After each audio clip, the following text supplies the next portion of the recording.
in fact have a bent frame.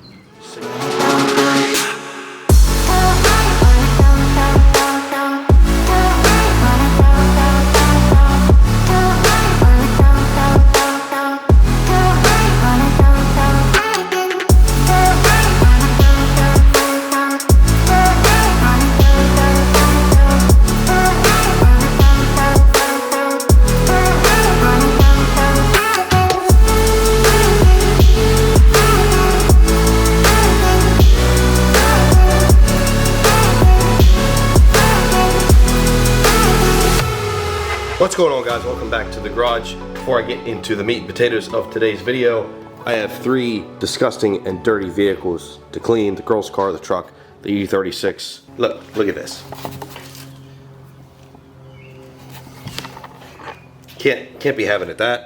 That's gross, boys. Before I get too far, I just want to make sure you guys don't think I'm clickbaiting you. This happened previously. The truck has since been fixed. There's nothing wrong with it. The shop did a good job. So a couple guys asked, because I mentioned it in some videos about how the truck was basically totaled, and I'm going to go over that story. We're going to get a real quick time lapse of cleaning the three of these cars because they are disgusting, and it is an absolutely beautiful day out today. Perfect weather for a wash.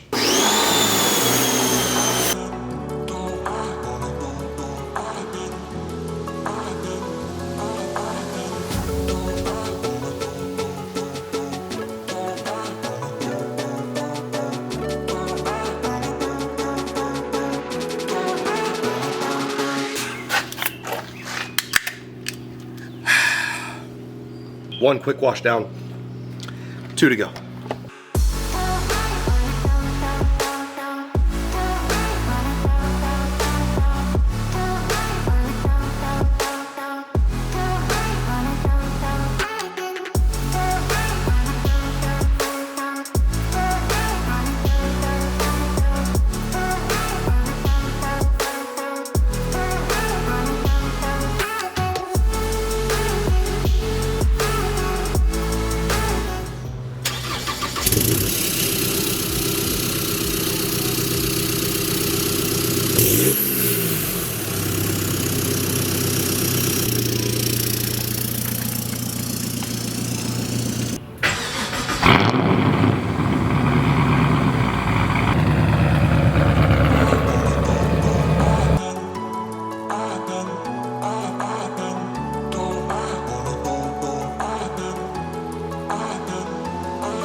All right, the cleaning is done, and mind you, this was very quick. This took me like an hour to do all three. Just a quick wash, quick rinse, quick squeegee dry. Nothing crazy. They were just gross. A little better, at least. They were covered in pollen and dirt and stuff that splashed on them. I drove the BMW in a thunderstorm on accident. It was just not a good time. But back to the topic of this video. This truck was essentially totaled. Granted, like I said, it's fixed now, it's good to go. You couldn't even tell. The shop did a fantastic job. It was not good. So I'm gonna put in a whole bunch of pictures that I have and the insurance company has and all that stuff of the damage to this truck. It did, in fact, have a bent frame, significantly bent.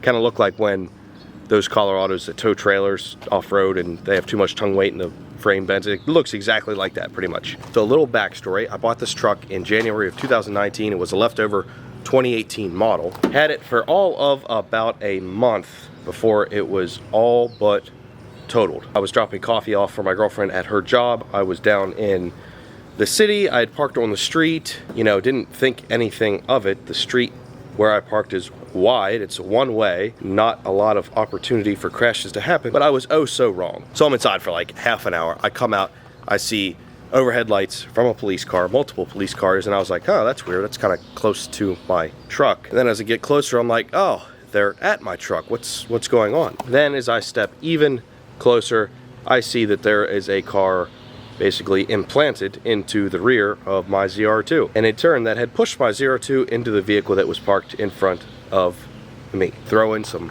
pictures here for you guys of when I first saw the crash, it was pretty gut wrenching because this is the first new car I've ever purchased, and to have it a month and to have that kind of damage was just crazy. I legit thought the truck was done, and I actually wish it would have been, because I don't want to drive around a truck that had a bunch of repairs done to it, but the insurance company would not total it, but it didn't have enough damage. So anyway, I get to looking more at the truck. It had, of course, this sedan had rear-ended it, pushed it up into the car that was parked in front of me, damaged that car. So my front end is pretty wrecked. It's not terrible.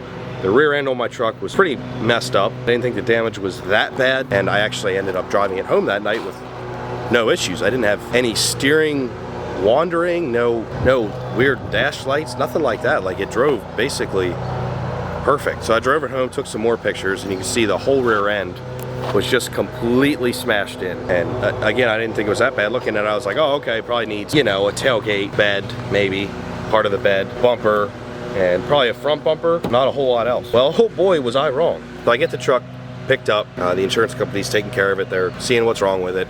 Meanwhile, I get a loaner, a Nissan Xterra, terrible mid-size truck. A couple phone calls back and forth. I get the estimate, $17,000 in damage. Here is the quote. Not good, way more than I thought there would be. The company that was fixing it and got the estimate for the insurance company, the guy from the shop called and he's like, you need a new frame. I was like, what? He's like, yeah, the frame's bent. I ended up getting pictures of it and saw it, and I was like, whoo! It ended up being a good thing, because they didn't try to straighten the frame. They were gonna replace the frame. I don't want to straighten the frame. You can never get it perfect. It's my assumption. I'm not a frame guy. He was like, it needs a new frame, it needs a new headlight, new front bumper, new grille, new spare tire carrier, rear bumper. He said the entire bed needed replaced because the floor of the bed had buckled, and the bedside had some damage too, and a new taillight or two. It was just, the list just went on and on and on, all the way up to $17,000. Crazy, just an average sedan rear-ending my truck while parked cost $17,000 worth of damage. The shop got it all fixed up. Took, I don't know, about a month, not bad, but they did an excellent job. I was very worried that the paint wouldn't match or anything like that, but you can see it has an all new bed. Paint matches very well. Recoated the inside of it, because obviously that needs done, because the ZR2s have a bed liner from the factory, so they had to get that done. Obviously new bumpers and all that mumbo jumbo. Haven't had any issues with it since. No weird noises, vibrations. I'm shocked, actually. But it sucked. It sucked. Now I have a rebuilt truck. So I had mentioned in a couple videos that this had some damage to it that was fixed in a crash, and I just wanted to address that with you guys so people didn't think I was making anything up. It's actually true. Had I have started YouTube back then, I would have made a video about it at the time, but I didn't start my channel until 2020. So figured I'd go back and share that experience with you guys, show you that the frames on these trucks can be bent pretty easily, in my opinion. Had it have been a full-size truck, or my old Duramax that was here, would it have bent the frame? I kind of doubt it. I don't actually know. Also, that leads into the next segment. I'm not going to have this truck for forever. Whenever GM comes out with a proper Silverado ZR2, I will most likely be trading this truck in on it, or at least buying the ZR2 Silverado. So I wanted this info out there in case one of you guys ends up buying it or something. That way I want a full transparency. Yes, it had some paint work done to it, it had the frame replaced, etc., etc. Because I don't want to try to hide that from anyone whenever this truck does eventually get sold, and maybe one of you guys will buy it. Who knows? That was my first experience with an insurance company. Not fun, not great, especially on a truck that I had owned for 1 month. Pretty disappointing. The story is from the cops. The guy was making a right turn, and he basically took it too wide and just slammed into the rear of my truck and pushed my truck into the car in front. And the great thing was, the guy had insurance, but he didn't have enough coverage. So I actually had to submit a claim of my insurance to cover the back half of the damage to the truck, because he didn't have enough insurance coverage on his vehicle. I didn't even know that was a thing. I thought, okay, well, he's liable for it. No, it actually comes back on me then. My insurance had to cover part of the cost, and it was a whole hassle, it was a whole thing. It was terrible. So make sure you have good insurance coverage. I hope you don't think I was trying to clickbait you. So I told you in the beginning that this happened in the past. Again, this was over 2 years ago, and the truck's been great ever since. Next video on the truck, the color should be changing. I'm gonna order a wrap. Let me know your suggestions in the comments for colors. I know I kind of posted something about it earlier, but I love other opinions, because I don't want to get some color that ends up looking dumb. Let me guys know in the comments what color I should wrap the truck. I am going to try to wrap it myself. I think I'm gonna have I'm gonna recruit my girlfriend, see if she can help me. I've never wrapped anything before, like a couple interior trim pieces here and there, but this will be my first experience, and it's kind of terrifying, and it's gonna suck, I think, but I'm gonna give it my best shot. The reason I'm not having a company do it is because I got quotes. They were basically, the average quote was like $4 grand to wrap my truck. I'm like, that's not worth it to me, especially when the paint's nice. It's not like I'm trying to cover anything up. So I figured I can buy $500 worth of vinyl, try to wrap it myself. If I fail, I fail. You know, it is what it is. At least I can say I tried. And I'll make a video on it so you guys can see my failures. So look for that. That's coming up soon. I'm gonna order the vinyl within the week. So let me know what suggestions you have, and I'll take that in consideration because I'm still up in the air. I don't know if I want to do something very, very simple, or like a Nardo gray, or do something kind of crazy, like some kind of camo pattern, like a gray and silver camo to kind of match the silver that's already on there. I don't know. Let me know what you guys think. That's probably the next video on the ZR2, so that'll be coming out soon-ish. I'll probably be driving around with a truck that's half silver, half whatever else color, because it's going to take a long time for me to wrap it, and it's not going to be easy. So thanks for watching, guys. Tune in. I always have ZR2 content, E36 LS1 V8 swap content. Lots of stuff going on the channel. Sorry I've been a little delayed. I've had, here, I'll show you guys. I've had a whole bunch of house projects going on. Out back here, we have been laying pavers for a very, very long time. You see we have this bordered out. We have the prep going well to lay them. And then out here, all this just used to be dirt. So everywhere you see, this was just dirt. We have since turned it into a nice little patio in the backyard. Flip the stairs. These stairs, I don't know why they were like this. I thought it was pretty silly. So we just flipped these stairs. They used to be right here, and they would come down to like the driveway. They actually stuck out onto the driveway. I don't want to go up the stairs from the driveway to go into my deck, into my kitchen. Like, I want it to lead to the patio. So we're trying to make a nice patio set up back here. So that's taken up an enormous amount of time. Plus I've been doing a whole bunch of inside renovations as well, redoing like the whole downstairs pretty much. Also trying to do garage renovations. We're slowly working on this, chipping away.